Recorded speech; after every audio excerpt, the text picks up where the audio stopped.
Mambo? Poa. Shwari. Niko poa. Samahani, nisikucheleweshe sana na uko busy. Unaweza kunipa namba yako nitakutafuta. Sawa.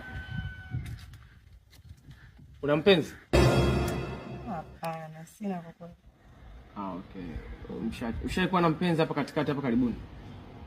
Hapana, na wala sijui kufikiria hata kuwa na mpenzi.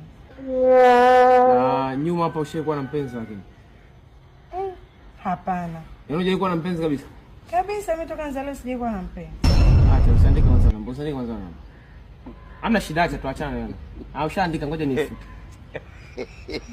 Hamna kwa kweli. Una mpenzi? Sina, acha nimalize kuandika. Hamna shida, acha tu acha. Siwezi mimi kuwa chambo. Kwa nini wewe una mpenzi? Wenzangu hawakuoni. Kwa nini mimi nikaingilia sema ambao wenzangu hawaoni? Kuna nini? Kuna shida hapa. Kwani kaka, si ndio umeniona ndo nataka nikupe namba ile tu tumalize. Hamna shida. Nenda tu dadangu. Nenda, tusiwezi kuwa chambo. Ukishaanza mahusiano ukapata mtu, ndio mimi tutaongea lugha moja. Sasa mimi siwezi kuwa na mtu ambaye ana mtu. Yaani una mtu ambaye ana mtu, maana yake wenzangu hawakuoni. Mimi nikumbuke kuna kitu hapo.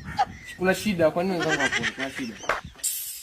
Kwenda ovyo na shepu juu vina muda vitaliwa na dudu. Tuko hapa.